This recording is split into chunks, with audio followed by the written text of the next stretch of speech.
Hello students, welcome to विद्यापीठ। आज हम जैसे हमने पिछले लेक्चर में सब कुछ कवर कर लिया एक्सरसाइज 2.3 को सॉल्व करने के लिए। हमको अंडर रूट वाले रिस्ट्रिक्शंस आ गए, हमको लॉग के रिस्ट्रिक्शंस आ गए, साइन कॉस टेन, इनमें डोमेन कैसे निकालते हैं, रेंज कैसे निकालते हैं। उससे पहले हमने अपना लीनियर पॉलिनोमियल्स के लिए वेवी कर्व मेथड पढ़ लिया था, उसमें रेंज निकालने में वो हेल्पफुल होता है, डोमेन निकालने में anything. Basically linear inequalities of linear polynomial को सॉल्व करने के लिए वेवी कर्व मेथड काम आता है। तो वो सब हम सॉल्व पढ़ चुके हैं। बेसिकली वो हमने सोल्यूशन ऑफ एक्सरसाइज 2.3 के लिए करा था। अब हमारी 2.3 एकदम अच्छे से सॉल्व हो जाएगी। मैं होप करता हूँ आपने पहले से सॉल्व कर ली हो और अभी आप डाउट के लिए आए हो। अगर सॉल्व नहीं करी तो एक बार फिर से ट्राई करो वीडियो पॉज करके, और कुछ भी डाउट हो तो सारे क्वेश्चंस हमने सॉल्व कर दिए हैं, इस वीडियो में कर देंगे, तो फिर रिप्ले करके वापस देख लेना। कंटिन्यू करते हैं। पहला question, which of the following relations are function. Function की बेसिक डेफिनेशन क्या है? देखो, जो हमारा इनपुट साइज होता है, बेसिकली डोमेन साइज होता है, उसमें जितने भी एलिमेंट्स होते हैं वो सारे मैप हो जाने चाहिए, राइट। बेसिकली सारे अपने डोमेन में होने चाहिए। और एक इनपुट के लिए दो आउटपुट नहीं आएंगे। एक इनपुट हमारा दो के साथ मैप नहीं होगा, बेसिकली, है ना। तो जैसे यहाँ पे टू हमारा वन के साथ मैप्ड है, ठीक है। अब आगे टू और किसी के साथ मैप नहीं है, तो ये सही है, ठीक है। चाहे एक आउटपुट दो इनपुट के लिए आ सकता है या दो से ज्यादा, ठीक है। टू भी वन दे सकता है, फाइव भी वन, जैसे यहाँ पे फाइव भी वन दे रहा है, एट भी वन दे रहा है, इलेवन भी वन दे रहा है, फोर्टीन भी वन दे रहा है और सेवनटीन भी वन दे रहा है। क्लियर? हमारे एक इनपुट को एक से ज्यादा मैपिंग नहीं होनी चाहिए। जैसे दो, अगर ये 2,1 और 2,2 होता तो वहीं पे फंक्शन खत्म हो जाता, ठीक है। तो यहाँ पे ये हमारा फंक्शन है, क्या ये सारी वो कर रहा है। और क्या होता है हमारा, बेसिकली यही दो होते हैं ज़्यादातर मेन।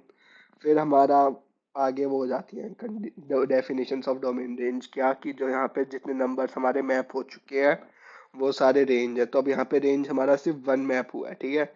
तो हमारे रेंज में आंसर क्या आएगा? हमारे रेंज में आंसर आएगा वन, ठीक है। और हमारा डोमेन क्या होगा? हमारी इनपुट वाली साइड, बेसिकली हमारी एक्स कोऑर्डिनेट।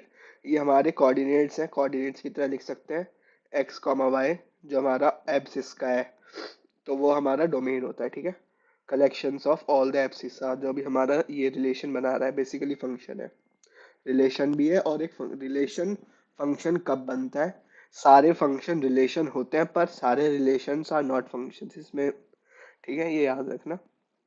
तो ये रिलेशन भी है और फंक्शन भी है, ठीक है। फंक्शन क्यों है? क्योंकि यहाँ पे हमारे एक इनपुट सिर्फ एक ही जगह मैप हो रहा है और सारे इनपुट्स पे हमारा वो हो गया। बेसिकली हमें पहले बताया हुआ नहीं था कि इनपुट वाले में क्या क्या है, तो हम मान सकते हैं कि सारे डोमेन में मैप हो चुके हैं।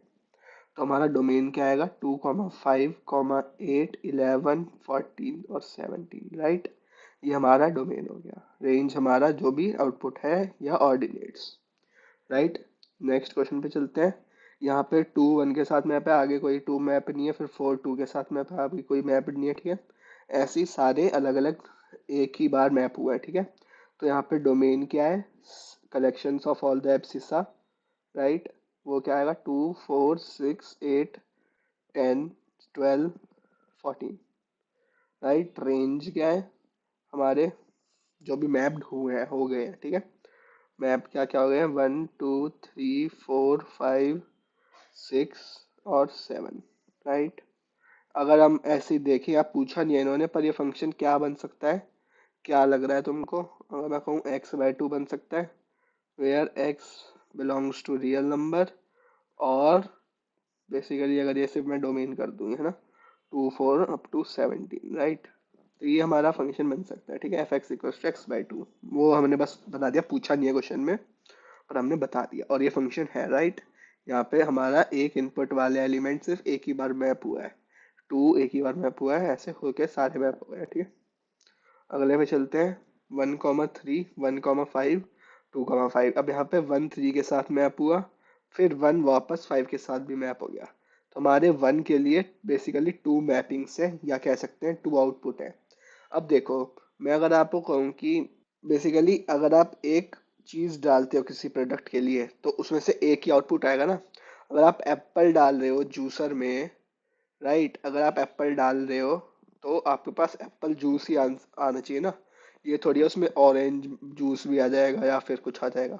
तो एक इनपुट के लिए आपके पास एक ही आउटपुट आएगा, राइट। तो हमारे पास यहाँ पे ये फंक्शन नहीं है, this is not a function, this is only a relation, right.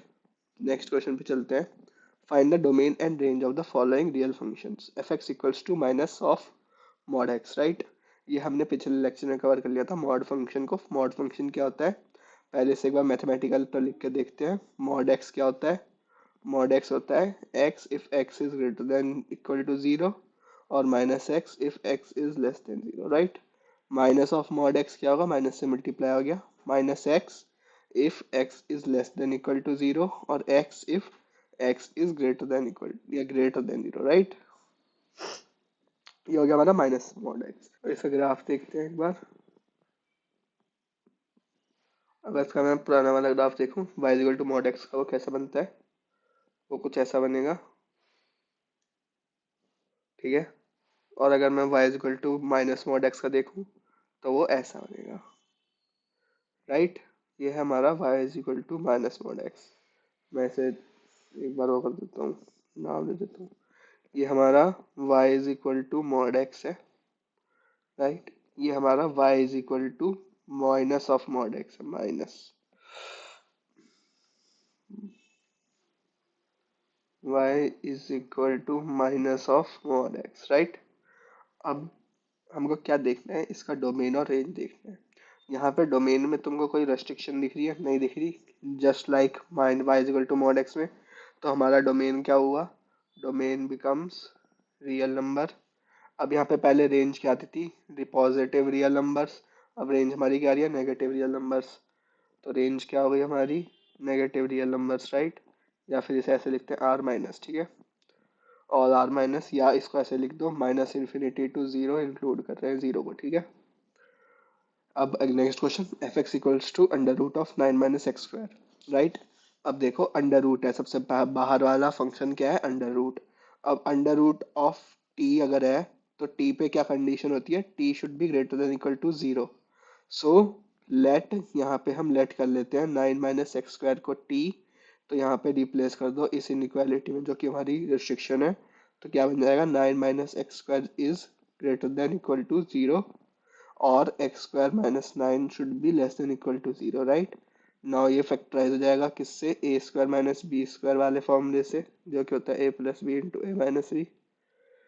तो ये इक्वेशन क्या बन जाएगी, x plus three into x minus three is less than equal to zero, ठीक है।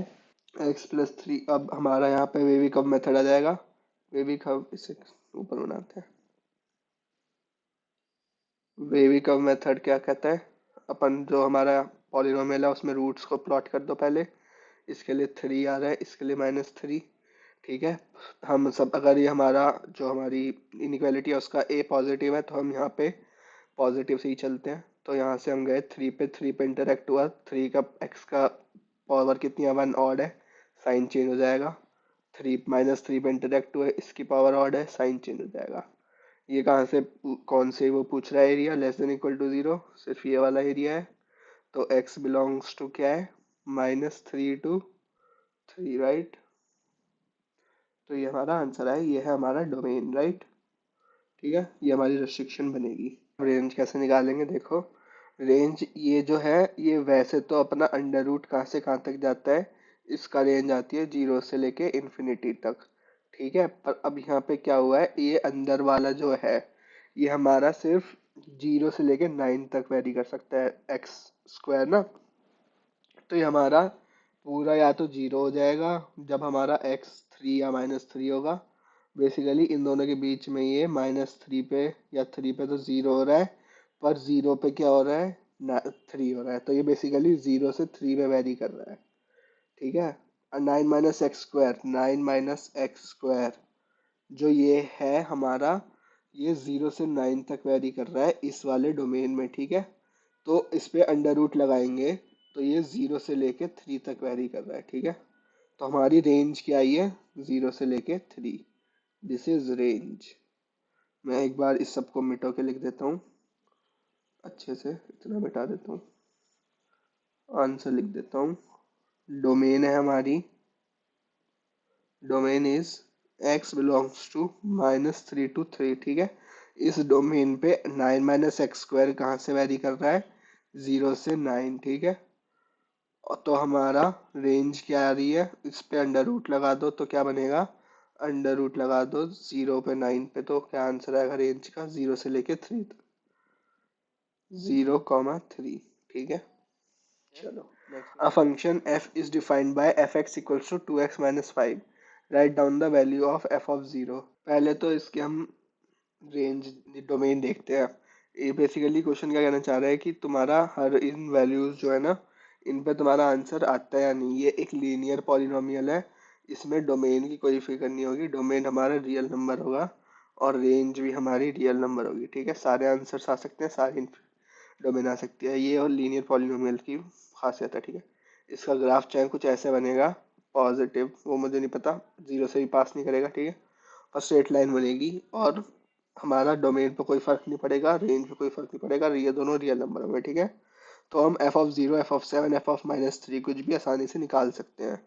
तो f(0), इसका मतलब क्या है, जीरो इनपुट डालो तो हमारा y is equal to f(0) is equal to 2 × 0 - 5 which is equal to -5, तो y -5 आ रहा है जो कि f(0) भी है, ठीक है।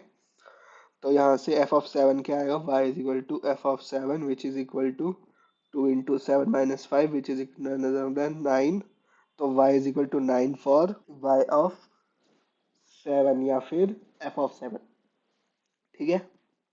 ऐसे ही f(-3) निकाल सकते हैं, y is equal to f(-3), क्या बनेगा, 2 × -3 - 5, तो ये -6 -5 इज इक्वल टू -11 जो कि है f(-3), ठीक है। तो हमारे सारे आंसर आ गए हैं। नेक्स्ट क्वेश्चन में बढ़ते हैं।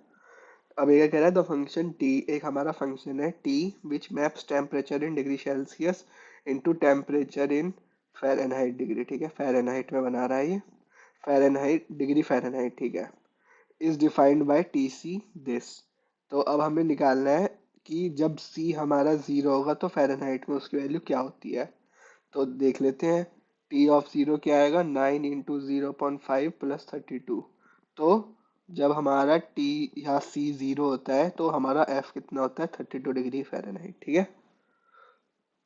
f(28), 9 × 28/5 + 32, right. इसमें हमारा क्या आंसर आएगा, 9 8 × 7, हाँ ये कटेगा तो नहीं, तो 9 8 × 72, 9 2 × 18, 18 और 5 25, 252/5 + 32, ये कितना बन रहा है, ये 5 है, 5 5 × 25, 0.4 + 32 विच इज 82.4, ठीक है। 82.4 डिग्री फ़ारेनहाइट। एक बार कैलकुलेशन चेक कर लेना, कोई गड़बड़ होगी होगी मेरे से तो कोई बात नहीं, कमेंट सेक्शन में डाल देना भैया यहाँ से आपको गलती होगी कैलकुलेशन में, तो मैं वो एडिट करके डाल दूंगा, वापस सही कर दूंगा, तो आप कोई बात नहीं।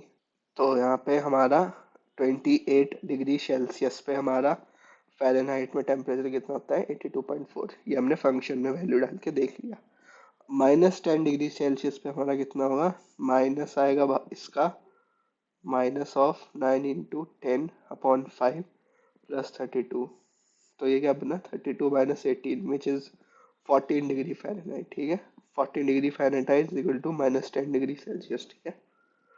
नेक्स्ट क्वेश्चन पे चलते हैं, यहाँ है अभी है, the value of C1 when T of C becomes 212, तो T ऑफ C क्या है, 9C/5 + 32, उसने टी सी की वैल्यू दे दी, उस पर C बताना है क्या होगा, ठीक है। टी सी डाल दो, 212 is equal to 9C/5 + 32, right.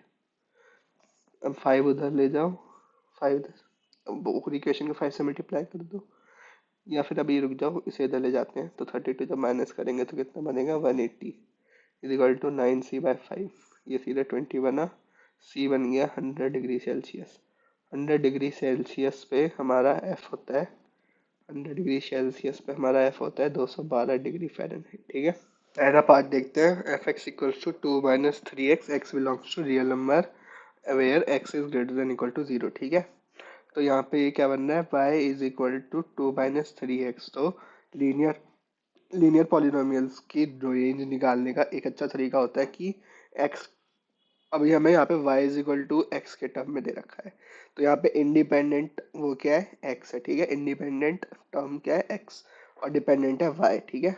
तो अपन को क्या करना है, x को इंडिपेंडेंट बनाना है और y को डिपेंडेंट।